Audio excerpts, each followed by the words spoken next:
Any other hands up for that one? No. All right, so look, Peter, you and I will be discussing this. Jessica Holland, played by Tilda Swinton, is a Scottish woman living in Medellin and travelling throughout Colombia. One morning, she's startled awake by a heavy metallic thud.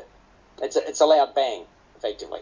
She doesn't know what to make of it. She's got no idea of its origins, but goes about her daily business, and she then hears it repeatedly. She appears to be the only one who does.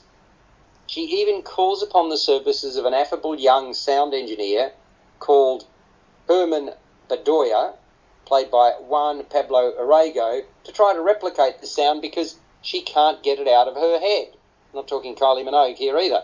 Mind you, when she later goes back to try to find this bloke, right, Herman Bedoya, no one seems to know who he is.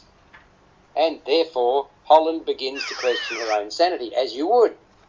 Then, as she continues her travels in the jungle in Colombia, she chances upon a man who, although older, goes by the same name as the sound engineer, Herman Bedoya, this time played by Elkin Diaz. He leads a simple life. He's never travelled beyond his village, has no desire to go anywhere else. He works the land around him and he scales fish. He doesn't watch television, he doesn't hear the news. He's got a photographic memory and he provides insights that Holland is looking for. That's Jessica Holland, the Tilda Swinton character. So, a rather unusual storyline. I mean, no question about that. You'd be hard-pressed to find a slower movie, though, than Memoria. Cinematographer involved in this one, he lingers, and I do mean lingers over every shot. He frequently presents them as a photographic still. Some of these shots appear to be held for a minute or more, and I can only presume that was expressly on the say-so of the writer and director, who said an important factor in the birth of this project was his own hallucination. He often heard a loud noise at dawn. So Tilda Swinton, well, she's always fabulous. Memoria is no exception. She's an actress without pretense, comes across as sort of natural and credible. And this movie, Memoria, is what I'd term a festival film again.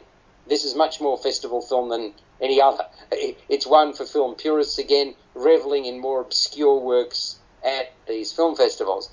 It's unquestionably artistic. It's hard work, I reckon, and tough to sit through. I found it intriguing.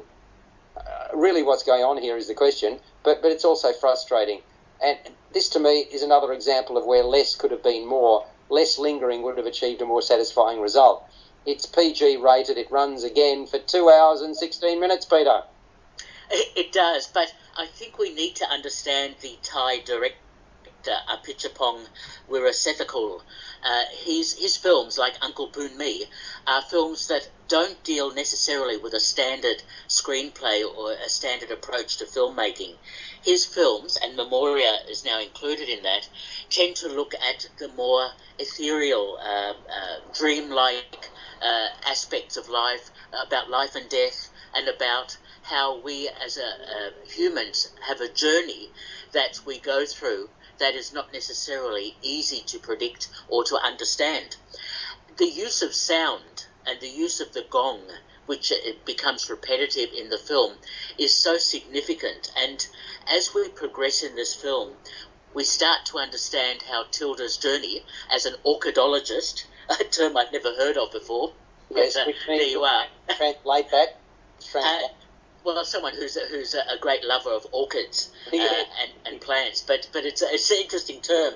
But it's her journey, which the director has used to look symbolically at the whole issue of the human condition and how we travel between life and death, and how we understand the encounters that we have with people and with the environment. But is it worthy, Peter? Is it worthy? Again, and I'm not going to spoil it for those people who are going to go along and see it. I mean, there is one point at the end where, what made this sound becomes more evident, I suppose. But, it's a head scratcher. It still is a head scratcher. And there's places for that, but not many people are going to go and see this movie. It's rated PG, as I mentioned.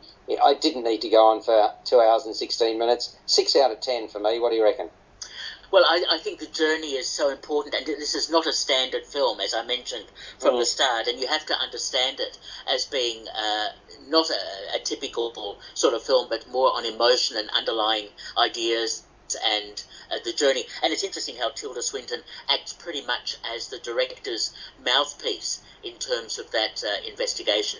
I think this is a terrific film, a great film, and I think film buffs or film purists or film historians will find this a really interesting film to analyse because there is so much in it, and I give it 9 out of 10. Oh, I think that's absolutely way over the top, and as usual, I'll totally disagree with you on that one. So, folks, go and mow the lawn instead. No, I mean, I